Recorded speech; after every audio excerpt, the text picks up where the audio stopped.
A pleasant morning and happy Sabbath, mga kapatid, kumusta po? Welcome na ulit sa ating pag-aaral sa oras na ito. Purihin ang Panginoon sa kanyang pagpapala. Pinagkalooban niya na ulit tayo ng araw ng Sabat na ito upang pag-aralan ang kanyang mga salita. Counsels for the Church, page 44, entitled Harmony and Union is Our Strongest Witness. So dito pa lang, mapapansin natin ang tunay na kagalakan ay ang ating pagkakaisa. Ito yung harmonya at pakikipag-isa ito yung ating pinakamalakas na saksi. Sabi diyan, it is not the opposition of the world the endangers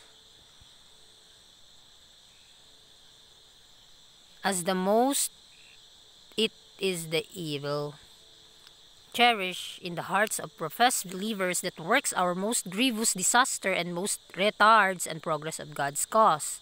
There is no surer way of awakening our spirituality than by being envious, suspicious of one another, full of fault-finding and evil surmising. So, sa ating panahon ngayon, ang ating mundo ay napakapanganib na sa atin. At ang kasamaan ay dumadagsa at ito yung nananatili sa bawat puso ng tao. Maraming mga nagpapanggap na mga Kristiyano, sila ay nagiging sanhi ng pinakamatinding sakuna at pinakamahigpit na hadlang sa pag-unlad ng layunin ng Diyos. Walang mas tiyak na paraan ang paghihina ng ating espiritualidad. Ito yung nagpapahina sa ating buhay espiritual dahil yung pagiging inggit, pag-aalinlangan sa isa't isa, ay ito yung napupuno sa puso ng bawat isa at punong-puno ng paghahanap ng mga kasalanan o mga pagkakamali at mga masasamang haka. Sa atin bilang mga Kristiyano, hindi po tayo excuse dito dahil maraming mga nadadanasan natin ganitong pangyayari. Maraming mga kasamaan na dulot ng kasalanan. Kaya kinakailangan natin itong mapaglabanan. This wisdom descended not from above but is earthly, sensual, devilish. So ito yung karunungan na kailangan nating maintindihan. Karunungan na sumisira at hindi ito nagmumula sa langit kundi mula sa lamang sa lupa. Ito yung mga malademonyong mga karunungan. Sabi pa dyan, for where envying and strife is, there is confusion and every evil work. So merong pagkalito kapag tayo ay punong-puno ng inggit, kapighatian. Ito yung gawain ng kaaway. But the wisdom that is from above is first pure, then peaceable, gentle, and easy to be entreated, full of mercy and good fruits, without partiality and without hypocrisy. And the fruit of righteousness is sown in peace of them that make peace. James 3:15-18. So ito yung gawain at karunungan na dapat maangkin ng bawat isang tao. Kasi nga, sa atin meron tayong likas na makasalanan. At gumagawa tayo ng mga gawain ng kaaway. Kaya gusto ng Panginoon na mapagkalooban tayo ng karunungan na nagmumula sa langit. Ito'y dalisay at banal. At dapat natin itong maangkin. Dahil yung buong karunungan at kaalaman ng Panginoon ay pinagkaloob na sa atin. At magre-resulta ito ng mabuting bunga na walang pagkaiba-iba. Walang pagpapanggap. Ito yung bunga ng katwiran ni Kristo na siyang itinanim na inihasik sa kapayapaan para sa mga nagsisikap sa kapayapaan. So tayo, nagsisikap tayo na makamit ang ganitong karunungan na nanggagaling sa langit. So nawa ay makaangkin tayo nito. Sabi dyan, harmony and union existing among men of varied dispositions is the strongest witness that can be borne that God has sent His Son into the world to save sinners. So ito yung pagkakaroon ng harmonya, pagkakaisa sa gitna ng mga tao. Kahit may iba't iba tayong mga kahinaan, pinapalakas naman po tayo ng patotoo ng ating Panginoon sa kanyang kapangyarihan, sa kanyang biyaya. At ipinahayag na ang Diyos ay nagpadala ng kanyang kaisa-isang anak upang maliligtas ang mga makasalanan. At kinakailangan din na tulungan natin ang bawat isa. It is our privilege to bear this witness. But in order to do this, we must place ourselves under Christ's command. Our characters must be molded in harmony with His character.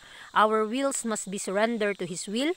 Then we shall work together without a thought of collision. So, Kapag nagtutulungan tayo at na makamit ang karakter ng ating Panginoon, ang kanyang katwiran sa atin, binibigyan po kasi tayo ng pribilehiyo. Dapat natin itong makamit, na nawa ay maging saksi po tayo sa Panginoon. In order na atin po itong magagawa, kinakailangan na ilagay natin ang ating mga sarili under sa kalooban ni Kristo. Ang ating mga karakter ay mahuhubog tungo sa kagalakan ng kanyang pagkatao. At ang ating kalooban ay fully surrender na sa kanyang kalooban. Then makakagawa po tayo sabay-sabay ng mga gawain na walang pag-iisip na pagsasalungat sa isa't isa. Bagkus magtutulungan po tayo para sa ikabubuti at ikululuwalhati ng ating Panginoon. Little differences dwelt upon lead to action that destroy Christian fellowship. So, maging mapagbantay po tayo sa ganitong bagay. Dahil ang maliliit na pagkakaiba ay napag-isipang humantong sa mga pagkilos na sumisira sa Kristiyanong pagsasama. Let us not allow the enemy thus to gain the advantage over us. Let us keep drawing near to God and to one another. So ito lamang ang tanging nating pag-asa. Huwag po nating pahintulutan na ang kaaway ay magbibigay sa atin ng advantage para mawala po tayo sa focus sa gawain ng Panginoon. Ang ating tanging kailangan ay lumapit po tayo sa Diyos at siya po ay lalapit sa atin. At makipagkaisa po tayo sa bawat taong mananampalataya. Then we shall be as trees of righteousness, planted by the Lord and watered by the river of life.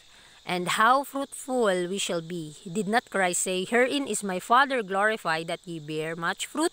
Ito po yung napakasaya. Ito po yung ganda kung isipin lamang.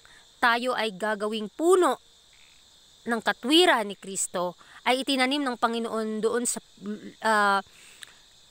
banda sa tubig ng buhay. At tayo ay magbubunga ng bunga ng katwiran ng Panginoon. At sa ating bunga ay maipapakita natin na ating pong maluluwalhati ang ating Ama sa langit. Sabi pa dyan, when Christ's prayer is fully believed, when its instruction is brought into the daily life of God's people, unity of action will be seen in our ranks. Brother will be bound to brother by the golden bonds of the love of Christ.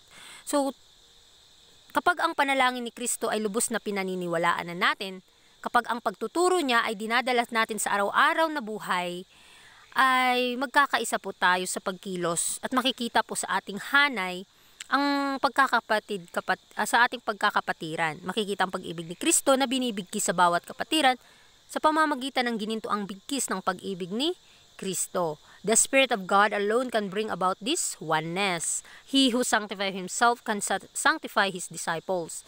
United with him, they will be united with one another in the most holy faith.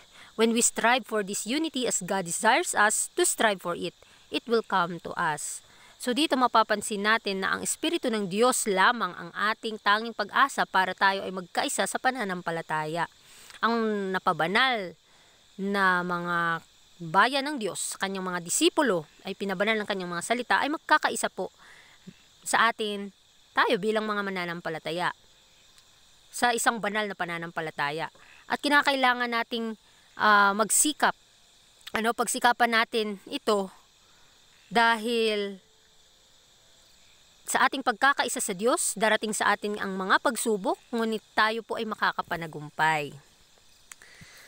So, sabi dyan, it is not a great number of institutions, large buildings, and outward display that God requires, but the harmonious action of a peculiar people, a people chosen by God and precious united with one another, their life hid with Christ in God. Every man is to stand in his lot and place exerting a right influence is in thought, word, and deed.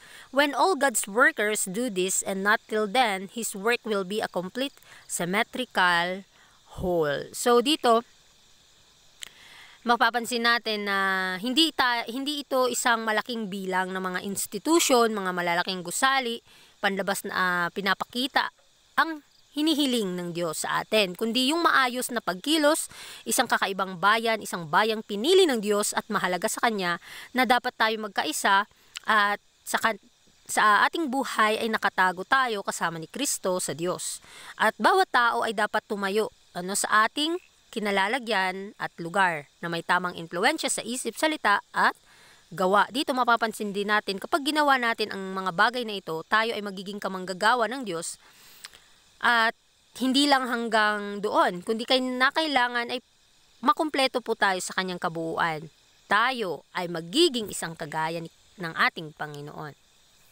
Sabi dyan, the Lord calls for men of genuine faith and sound minds, men who recognize the distinction between the true and the false. So, ang Panginoon ay nananawagan sa bawat tao na may pananampalataya na tunay at matinong pag-iisip, mga taong kinikilala ang pagkakaiba ng katotohanan at kamalian.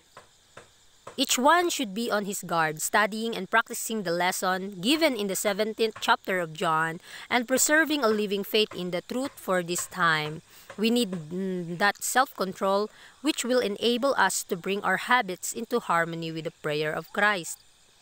So, bawat isa sa atin ay kinakailangan na magwardyahan ang ating mga pag-iisip sa mga tukso at mga patibong ng kaaway sa ating mga daan, at kinakailangan nating pag-aralan pa at masanay tayo na ma-practice ang mga lesson ng ating Panginoon na pinagkaloob sa atin, sa mga pioneer natin sa katotohanan. At kinakailangan nating pag-aralan ang chapter 17 ng John upang maitaguyod natin yung buhay na pananampalataya sa katotohanan. Sa panahon natin ngayon, kinakailangan talaga natin itong makamit. At kinakailangan ding meron tayong control sa ating mga sarili, which is para maidala natin ang ating mga habit into harmony with the prayer of Christ. The heart of the Savior is set upon His followers, fulfilling God's purpose in all its height and depth. They are to be one in Him, even though they are scattered the world over. But God cannot make them one in Christ unless they are will to give up their own way for His way. So, ang puso ng ating tagapagligtas ay siniset up na ito para sa kanyang tagasunod. Para masunod natin ang purpose ng Diyos sa kanyang pag-ibig, sa kanyang tungkulin sa ating mga gawain. At kinakailangan tayong maging kaisa sa Kanya. Kahit na tayo ay nagka-watak-watak o binigyan na tayo ng Panginoon sa kahit na tayo ay nagkakahiwa-hiwalay dito sa mundo, kinakailangan tayong magkaisa sa gawain ng Panginoon. Yung gawain na punong-puno ng pag-ibig at pananampalataya, yung nagpapabanal sa kaluluwa. Dahil ang gusto ng Panginoon, tayo ay magkaisa kay Kristo. Ngunit kapag hindi tayo willing na i-give up ang ating mga sariling daan sa Kanya, hindi po din natin ito magagawa. Kaya kinakailangan nating isurrender ang lahat sa Panginoon para makamit po natin ang pagpapala at higit sa lahat, makatapanagumpay po tayo sa ating mga kahinaan upang mapagkaloob na nga sa atin ng Panginoon ang Kanyang biyaya. So sa umagang ito nawa ay bigyan po tayo ng kaisipan ng Panginoon na mamakalangit na magkaisa tayo sa gawain. Dahil ito yung matibay na pagbubuklod-buklod sa ating mga kapatiran, harmonya at pagkakaisa. Ito yung pinakamatibay at pinakamalakas na ating nasaksi ng Diyos sa atin dito sa mundo. Kaya kung meron pa po kayong mga katanungan, please comment down below pakatungkol sa ating napag-aralan. Muli, happy Sabbath and God bless.